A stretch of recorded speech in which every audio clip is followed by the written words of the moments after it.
morning. Today we're reading from Psalm 73. So I'll give you a moment to find that. Les voy a dar un momento para que la encuentren. I'm going to start at verse 1 and then move a little bit. So,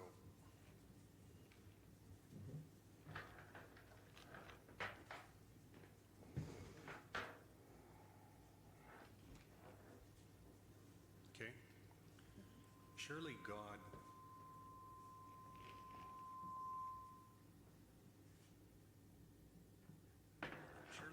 is good to Israel.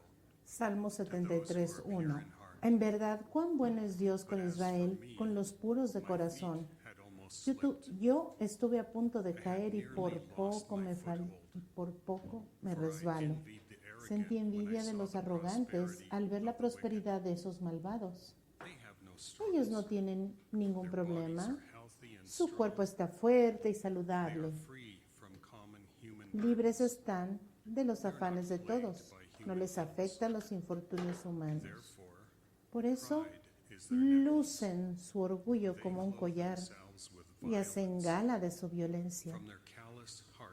Están que revientan de malicia y hasta se les ven sus malas intenciones. Son burlones, hablan con doblez y arrogantes, oprimen y amenazan. Con la boca increpan al cielo, con la lengua dominan la tierra. Verso 12. Así son los impíos, sin afanarse, aumentan sus riquezas. En verdad, ¿de qué me sirve mantener mi corazón limpio y mis manos lavadas en la inocencia si todo el día me golpean y de mañana me castigan? Si hubiera dicho, voy a hablar como ellos, habría traicionado a tu linaje. Cuando traté de comprender todo esto,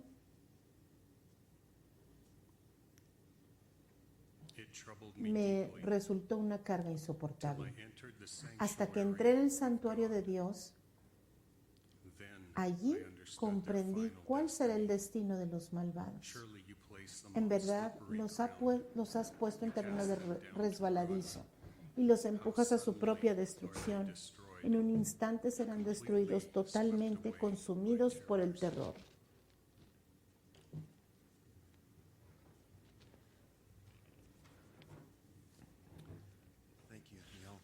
Gracias, Neil. Buenos días. Es bueno verlos. Bienvenidos en esta mañana a todos ustedes que se unen también vía online. Por favor, abran sus Biblias en Esther, capítulo 8.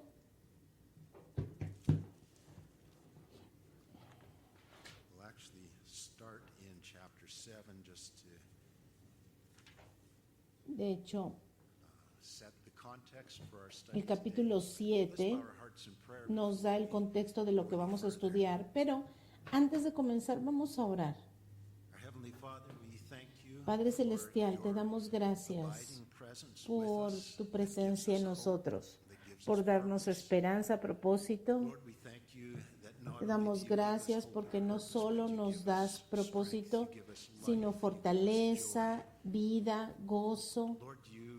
Señor, tú eres nuestro ayudador en tiempo de necesidad. Te damos gracias que tú eres un buen Dios, un Dios perfecto en todos tus caminos. Señor, te pido que tú aumentes nuestro entendimiento de ti, nuestro entendimiento de tus caminos y Señor, que podamos tener más confianza en ti, en tu palabra. Señor, te pido que me capacites por tu Espíritu para hablar tu palabra con convicción y Señor, te pido que nos ayudes a entender cómo aplicar estas verdades en nuestra vida, en nuestros tiempos y Señor, que seamos animados y fortalecidos en tu palabra con esperanza, con buenas nuevas para aquellos, Señor, que vienen a preguntar por lo que tú has hecho en nosotros. Te lo pedimos, Señor, en el nombre de Jesús. Amén. Cuando estamos enfrentando problemas en la vida, la mayoría de nosotros quisiéramos que Dios se los llevara, que desaparecieran los problemas rápidamente. Si estamos enfermos, decimos, Señor, sáname hoy.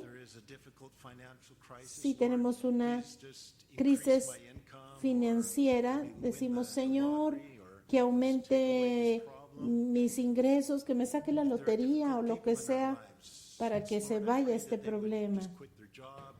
Cuando hay una persona problemática en nuestra vida, pedimos, Señor, que cambie de trabajo, que se vaya de la iglesia, que se vaya de mi vida, remueve esta dificultad de mí. Y a veces Dios contesta de esta manera, pero a veces también nos da la gracia que necesitamos para triunfar sobre nuestros miedos y sobre la situación que estamos viviendo y para llevarnos a través de esta circunstancia. Y hoy vamos a aprender que si Dios está con nosotros, ¿quién contra nosotros? En Esther, capítulo 7, que ya vimos la semana pasada, vamos a leer el verso 9, solo para recordar en lo que nos quedamos. Aquí vemos un grupo de personas, los judíos, que viven en el reino persa y han recibido esta amenaza que se cierne sobre ellos. Y ellos han estado orando y ayunando por 3 días, clamando al Señor, y el Señor contesta a este clamor y lo contesta de una forma que a lo mejor nos parece diferente de lo que hubiéramos pensado, pero vamos a ver cómo lo podemos aplicar a nuestra vida hoy. Vamos a leer Esther capítulo 7, verso 9.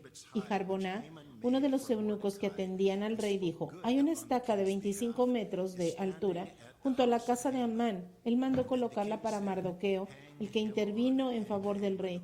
Cuelguen en ella, ordenó el rey. De modo que colgaron a Amán en la estaca que él había mandado levantar para Mardoqueo. Con eso se aplacó la furia del rey. El verso 1 del capítulo 8 sigue diciendo: ese mismo día el rey Asuero le dio a la reina Esther las propiedades de Amán, el enemigo de los judíos. Y Mardoqueo se presentó ante el rey porque Esther le había dicho cuál era su parentesco con ella. El rey se quitó el anillo con su sello, el cual había recuperado de Amán, y se lo obsequió a Mardoqueo. Esther, por su parte, lo designó administrador de las propiedades de Amán. Amán, el enemigo de los judíos, está muerto, pero el edicto la ley pues que él inició, en la cual se proclamaba la muerte de los judíos en el día 13 del 12º mes, todavía estaba vigente y el reloj estaba avanzando.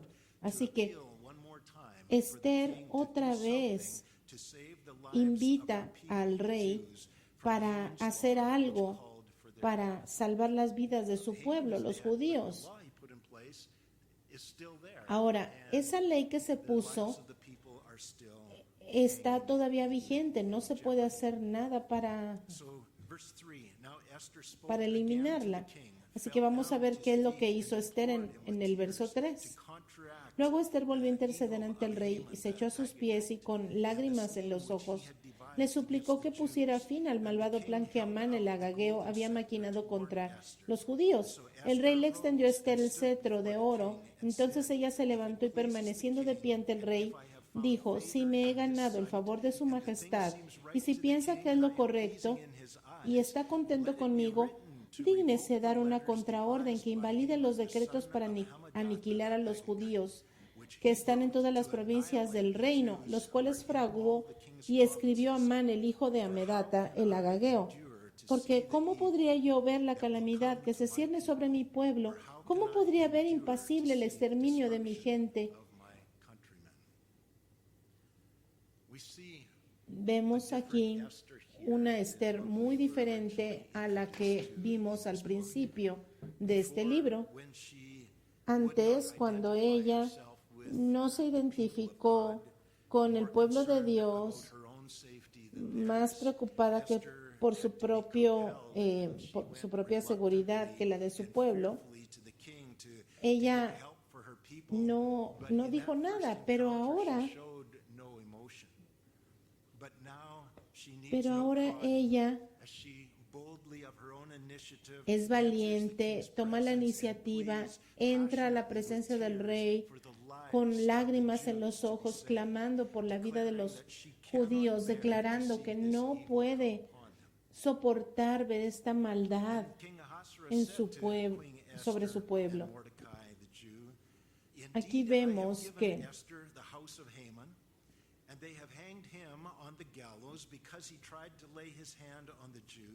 aquí vemos el verso 7. El rey Asuero respondió entonces a la reina Esther y a Mardoqueo el judío: debido a que Amán atentó contra los judíos, le he dado sus propiedades a Esther y a él lo han colgado en la estaca. Redacten ahora en mi nombre otro decreto en favor de los judíos, como mejor les parezca, y séllenlo con mi anillo real. Un documento escrito en mi nombre y sellado con mi anillo es imposible revocarlo. En otras palabras, el rey dice: he hecho todo lo que he podido, pero el decreto de muerte sobre los judíos ha sido sellado, ha sido escrito en mi nombre, sellado con mi anillo, y ahora es imposible revocarlo. Este decreto de muerte es irrevocable. Todo el poder y el dinero y las riquezas del reino lo pueden revocar, y eso es cierto hoy. Eso nos recuerda la ley del Señor, que nos recuerda que aquel que peque morirá, porque la paga del pecado es muerte. Jesús dijo en Mateo 5:18: tanto les aseguro que la ley tiene que cumplirse, que mientras el cielo y la tierra existan, ni una letra ni una tilde de la ley desaparecerán hasta que todo se haya cumplido. Pero el Señor nos da una ley mucho mayor que esta. El Señor no puede cancelar esa ley, no la puede quitar, pero nos da una ley mejor.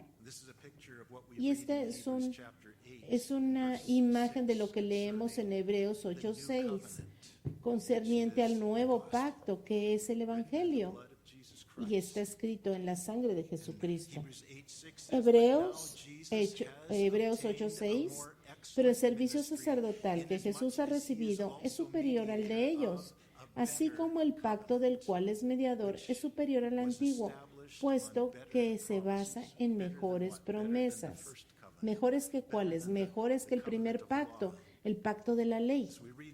Y entonces, mientras leemos en Esther capítulo 8, verso 9, sigue diciendo que los escribas del rey fueron llamados en ese momento, y era el día 23 del mes tercero, el mes de Sivan.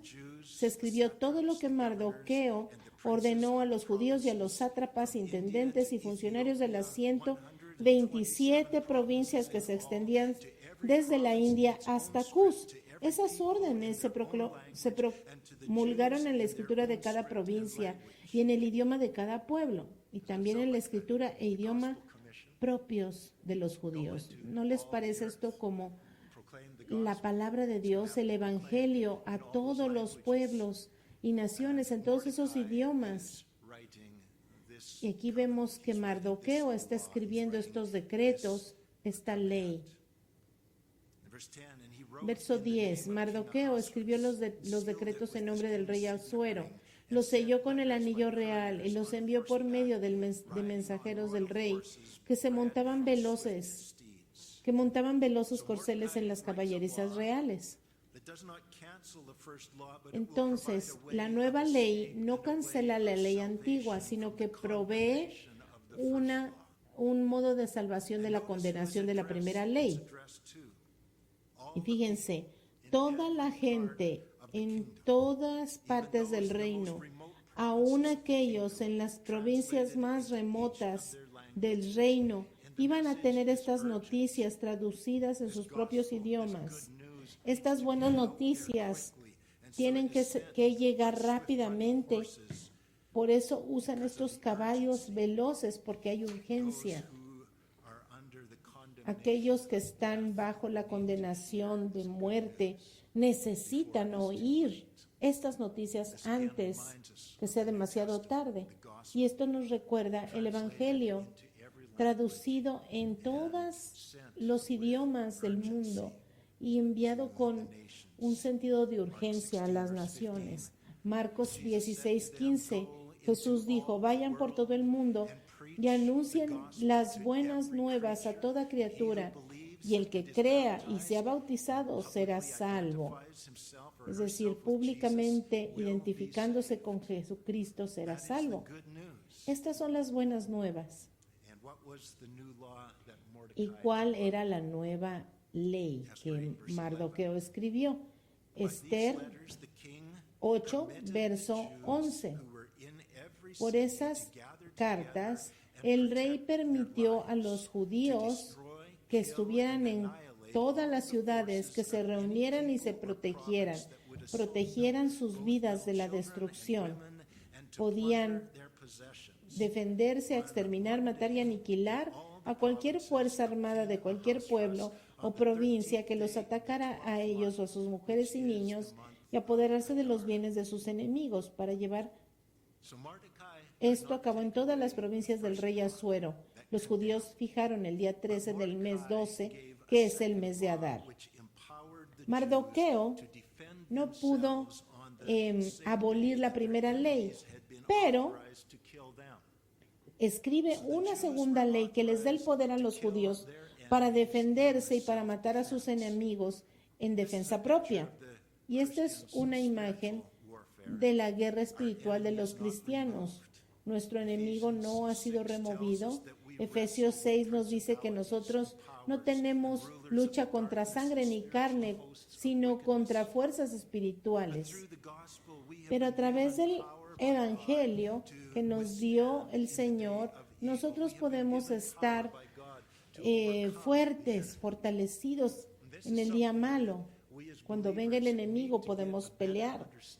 Y es por eso que nosotros tenemos que tener un mejor entendimiento de lo que sucede, porque el Señor no se lleva al enemigo, el Señor se lleva nuestro pecado, pero el enemigo todavía está aquí.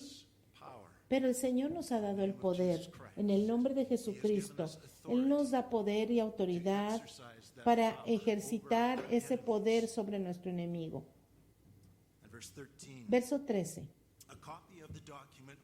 En cada provincia se emitiría como ley una copia del edicto y se daría a conocer a todos los pueblos. Así los judíos estarían preparados ese día para vengarse de sus enemigos. El Evangelio necesita estar listo en ese día. Y aquellos que lo llevan, los mensajeros, siguiendo las órdenes del rey, salieron de inmediato montando veloces corceles. El edicto se publicó también en la ciudadela de Susa. Y como vamos a ver en los versos siguientes, hay un reavivamiento espiritual que atrapa a los judíos a través del imperio como resultado de este edicto, porque ellos cambian. El primer mensaje que hace que ellos cambien su corazón fue el primer edicto.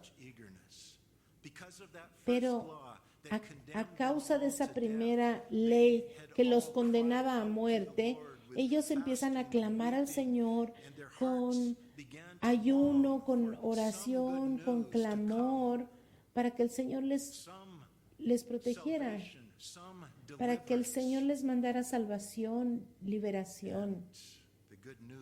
Y las buenas nuevas fueron enviadas por Mardoqueo después.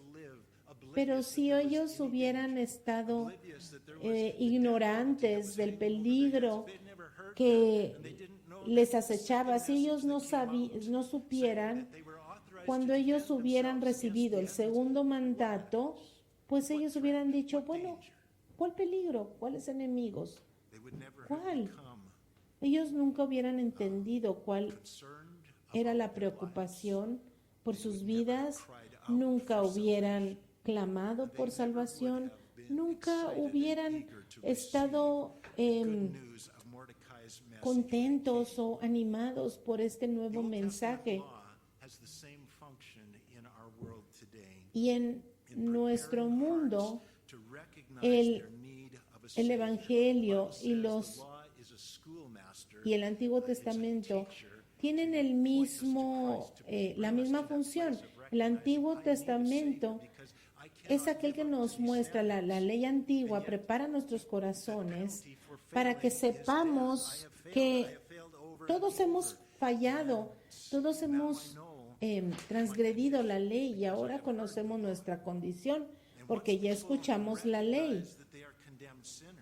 Y mucha gente, la mayoría de la gente de hecho, reconoce que son pecadores, pero cuando ellos saben que son pecadores y que están en una situación desesperada, claman por salvación. El ministerio de la gracia del Evangelio es más efectivo en este contexto, cuando la gente sabe que son culpables de haber roto la ley, cuando saben que están bajo la condenación del juicio de Dios.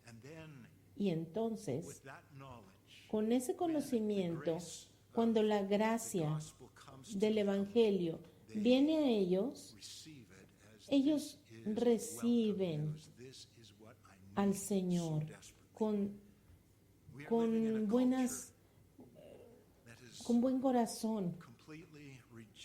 Estamos viviendo en una cultura que ha rechazado las leyes de Dios, que completamente ha rechazado al Señor.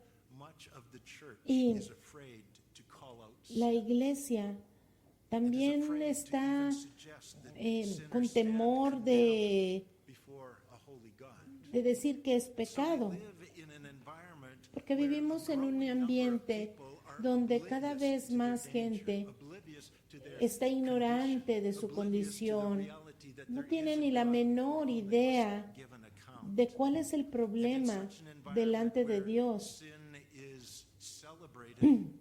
Vivimos en una cultura donde el pecado se celebra, donde el pecado se niega, donde las buenas nuevas de salvación no tienen efecto, porque ellos no saben quién es Dios, que hay un juicio que viene.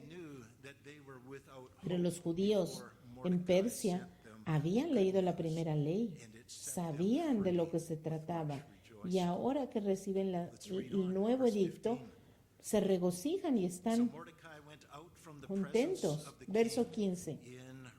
Mardoqueo salió de la presencia del rey vistiendo ropas reales de azul y blanco, una gran corona de oro y un manto de lino fino, color púrpura.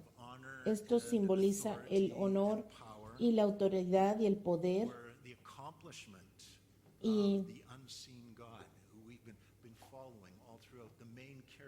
y es una pintura de este rey que ha estado obrando a través de todas las circunstancias para llevar a cabo sus propósitos soberanamente a través de la gente, a través de los eventos del mundo. Se cumplen los propósitos de Dios. Y hemos estado viendo que Dios siempre está en control, que Dios siempre está obrando para el cumplimiento de sus promesas y también para juzgar a aquellos que lo rechazan.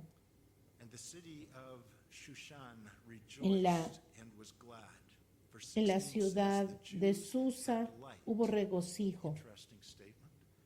Dice que para los judíos aquel fue un tiempo de luz y de alegría, júbilo y honor.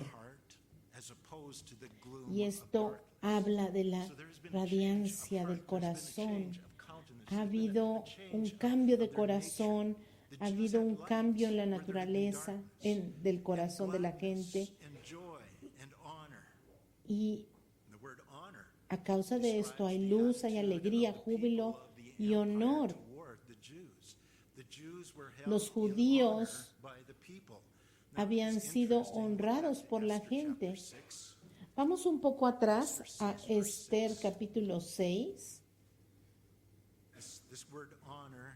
Esta palabra honor en el verso 16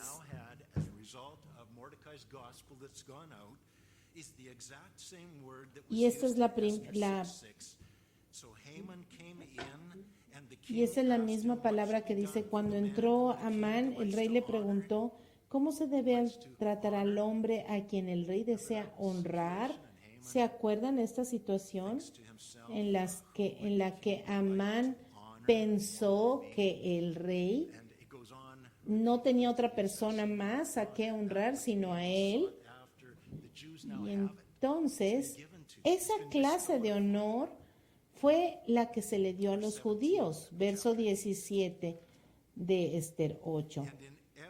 Y en toda provincia y ciudad, donde quiera que el edicto del rey había llegado, había alegría y regocijo entre los judíos con banquetes y festejos.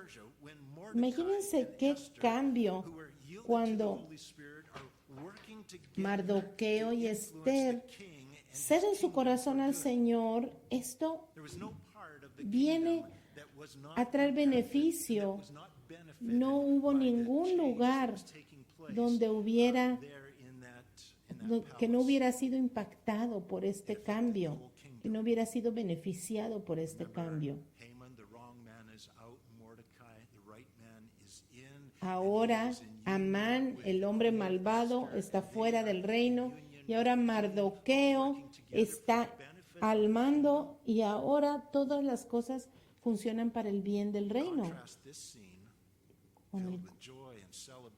En contraste con pecado y con tristeza, ahora viene libertad.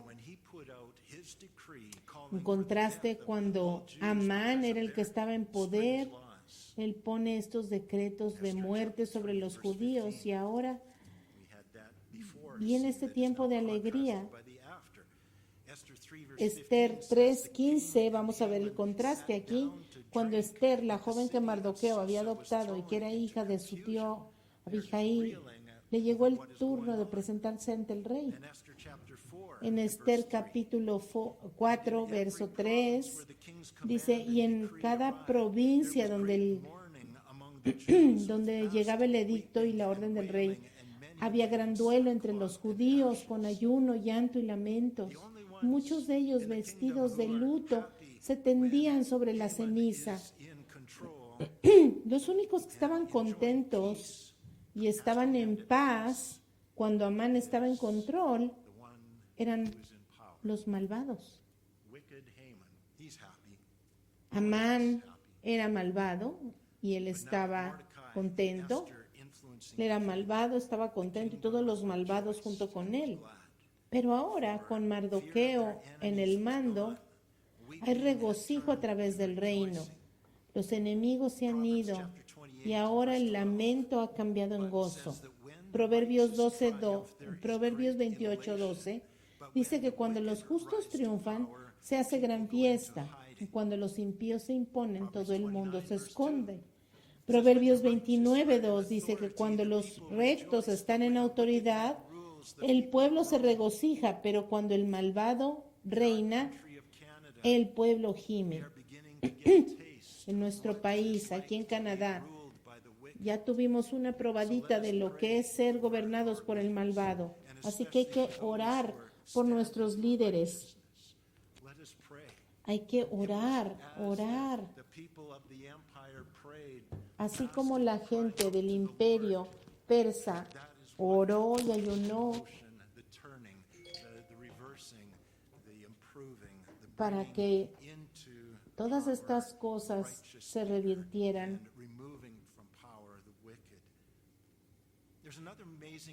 Hay otra cosa maravillosa que sucedió bajo la influencia de Mardoqueo. Fíjense la última parte del capítulo 8, vamos al verso 17. Después de todo el júbilo y celebración en cada provincia y ciudad a donde llegaba el edicto, hubo esta alegría y muchos de ellos se convirtieron en judíos.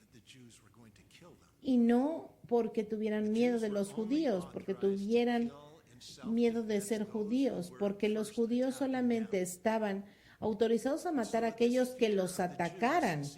Así que este miedo de los judíos era el poder de Dios obrando para cambiar el corazón de las gentes hacia los judíos. ¿Cómo te conviertes en judío? Tienes que nacer como judío o tienes que convertirte a su religión. Este temor a los judíos era porque ellos estaban cambiando en el corazón. Fue una respuesta a través del reino por estas noticias que Mardoqueo había escrito. En Hechos capítulo 5, verso 11, tenemos un pasaje que tiene unos paralelos. Hechos 5, 11. Y un gran temor se apoderó de toda la iglesia y de todos los que se enteraron de estos sucesos. Aquí lo vemos, verso 13. Nadie entre el pueblo se atrevía a juntarse con ellos, aunque los elogiaban, y seguían aumentando el número de los que confiaban en el Señor. Era tal la multitud de los hombres y mujeres que hasta sacaban a los enfermos a las plazas, etc. Aquí vemos que el regocijo que había causado esto estaba dando como resultado algo más, que algo más empezara a cambiar. Había una conversión masiva. Estos paganos estaban volviendo su corazón al único Dios de los judíos, abrazando esta fe, porque este temor a los judíos era más bien el reconocimiento de aquel que había bendecido a los judíos y que ellos iban a ser bendecidos si bendecían a los judíos. ¿Se acuerdan? Los judíos habían sido honrados con gran respeto por parte de la gente, pero este respeto era más bien hacia el Dios que los había sacado de este problema, y era una respuesta a las bendiciones de Dios. Y ellos decidían que si esto significa pertenecer al pueblo de Dios, a Jehová, el Dios de Israel, bueno, entonces yo quiero ser uno de estas personas, uno de sus hijos, aquel que nos va a librar de la muerte y va a llenar nuestro corazón de gozo y de paz, porque los dioses que tenemos no hacen esto. Hermanos y hermanas, no hay nada más contagioso como creyentes que ser salvos por Dios de una condición sin esperanza. Eso es contagioso. Como en Hechos capítulo 16, verso 30, después de que el carcelero en Filipos escuchó a Pablo y a Silas, después de haber sido golpeados y estaban en cadenas, ellos empezaron a orar y a cantar himnos al Señor, y ellos cayeron y dijeron: Señores, ¿qué tengo que hacer para ser salvo? Verso 31, cree en el Señor Jesús, así tú y tu familia serán salvos, le contestaron. Verso 34 nos dice que el carcelero los llevó a su casa, le sirvió comida y se alegró mucho con toda su familia por haber creído en Dios. ¿Qué sucedió? Pues lo mismo que en Susa, hubo gozo y arrepentimiento. Y yo le pido al Señor que Él nos llene el corazón de su pueblo con entendimiento de lo que Él ha hecho por nosotros y que podamos ser llenos de ese gozo del Señor.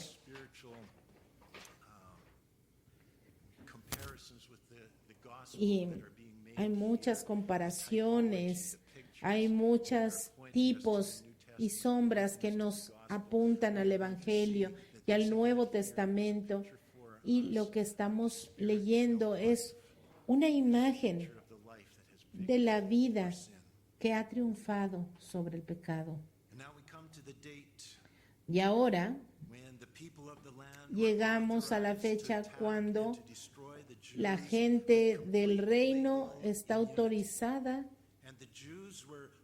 a destruir a los judíos, pero ahora los judíos están autorizados a defenderse. Y ahora, por causa de estas leyes que son irrevocables, hay una guerra en la tierra, en el país, en el reino. Y ahora mucha gente del reino se ha vuelto al Señor, pero también hay aquellos que les gustaría destruir a los judíos. Y muy a menudo, entre más el Señor bendice a su pueblo, sus enemigos más los odian. Esther capítulo 9, verso 1. El edicto y la orden del rey debían ejecutarse el día 13 del mes 12, que es el mes de Adar. Los enemigos de los judíos esperaban dominarlos ese día, pero ahora se habían invertido los papeles. Los judíos dominaban a quienes los odiaban.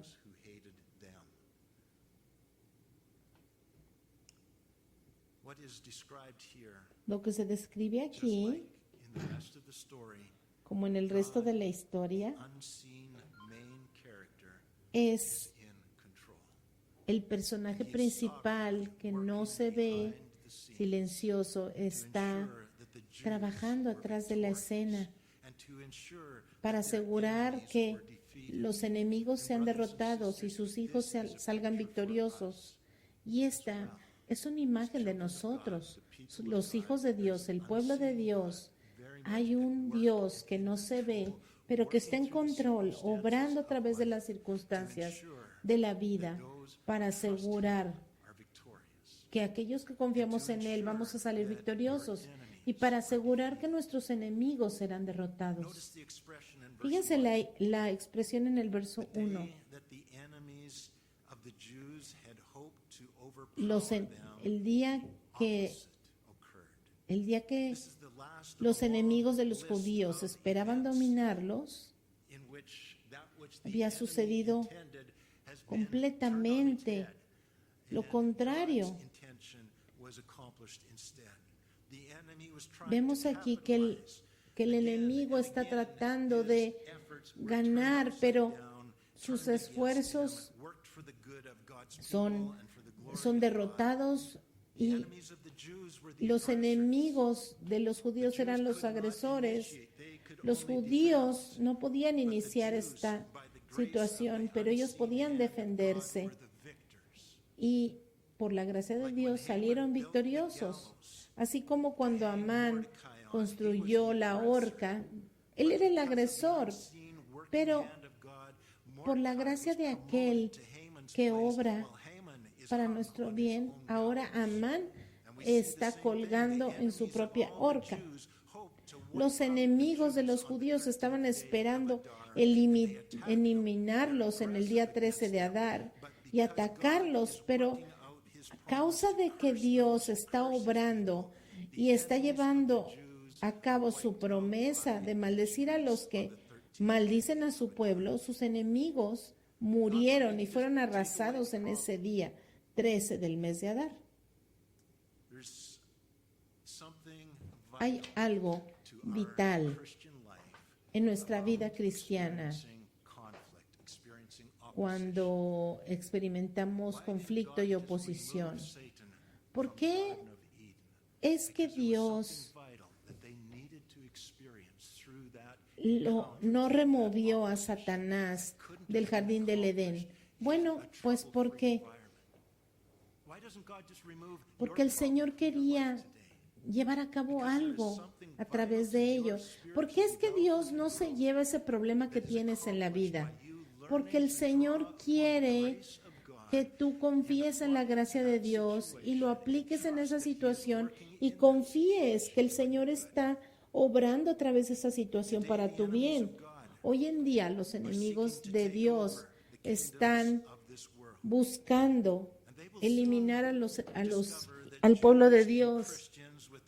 Los judíos y los cristianos tienen leyes que son diferentes a los de otra gente y están en el camino, están estorbando su camino. Pero Dios, el personaje principal de nuestra historia, está obrando sus planes a través de la profecía que ya prometió. Así como los judíos que parecía que estaban desahuciados, así el Señor apareció y los salvó. Y el Señor lo repetirá. El día que los enemigos de los judíos pensaban eliminarlos, lo opuesto sucedió. Vayan por favor conmigo a Zacarías, está un poquito antes de Mateo, uno de los últimos libros del Antiguo Testamento. Zacarías capítulo 10.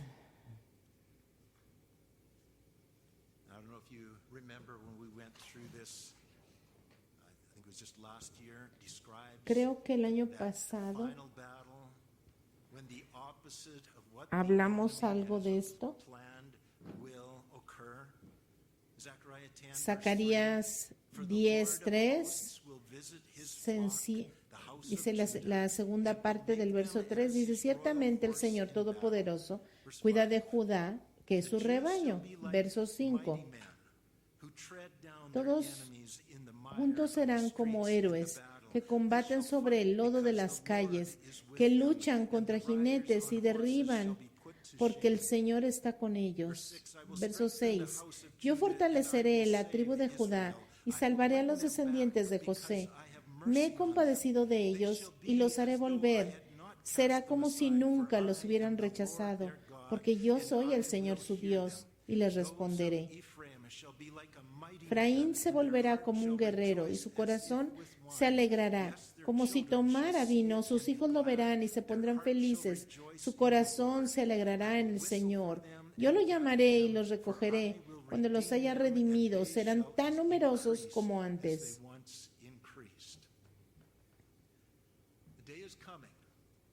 Viene el día cuando todos los planes de las naciones que se unan en contra de los judíos, todos los planes de Irán y de todos los enemigos que los rodean, van a parecer que los van a destruir. Pero en ese día, la mano invisible de Dios les va a dar poder al corazón de sus hijos, de su pueblo. Y lo opuesto sucederá. El Señor Jesucristo vendrá y traerá victoria. Y la Biblia dice que nosotros vendremos con nuestro Señor Jesucristo. La iglesia vendrá con Él, regresará con Él. Así que no se desesperen si el Señor no ha removido la oposición de su vida, si no les ha quitado los problemas.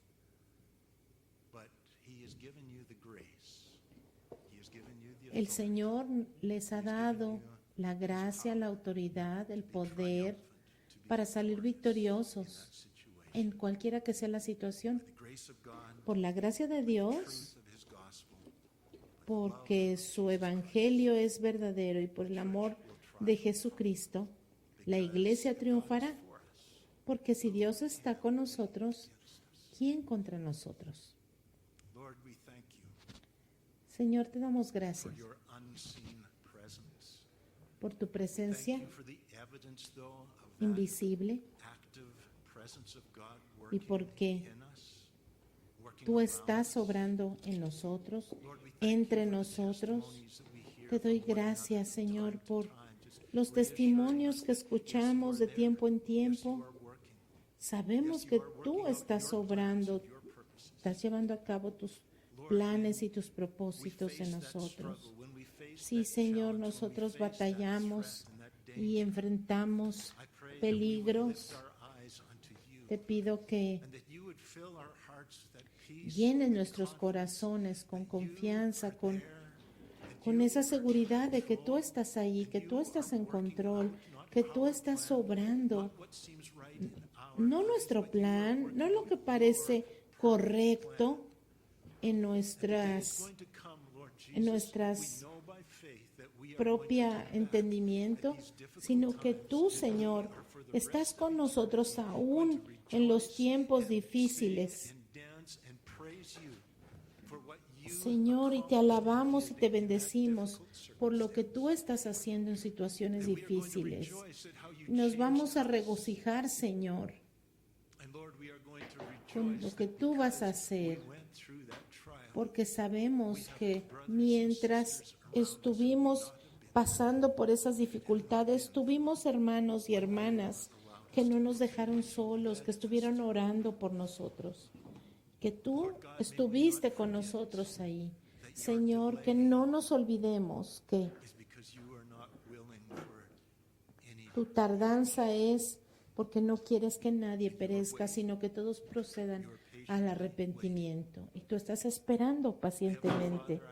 Padre Celestial, te pido que durante este tiempo de tardanza, nosotros podamos estar haciendo tu voluntad, estemos en los negocios de nuestro Padre, llevando las buenas nuevas a la gente, buenas nuevas de salvación, buenas nuevas de esperanza. Y Señor, cuando encontremos aquellos que están ignorantes de lo que tú vas a hacer, ayúdanos, Señor, a decirles que hay una ley y que hay un tiempo designado para rendirte cuenta, Señor, y que nadie va a poder estar delante de ti, Señor, sin estar limpio. Señor, ayúdanos a reconocer que la victoria es nuestra en Jesucristo, que podamos reconocer la autoridad que nos has dado sobre nuestros enemigos. Y Padre Celestial, te pido que podamos confiar en ti para que nos dirijas, que podamos fijar nuestros ojos en ti mientras corremos esta carrera. Y Señor,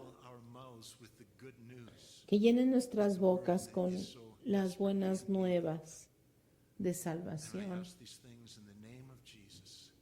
que llevemos estas noticias a los que la necesitan. Señor, levantamos esta petición con acción de gracias por todo lo que tú has dado y por todo lo que tú nos has revelado acerca de tus planes futuros, Señor, y sabemos que estamos del lado ganador y sabemos, Señor, que estamos esperando tu regreso porque vienes pronto por tu iglesia, Señor. Te pido por este día gozoso. En el nombre de Jesús. Amén.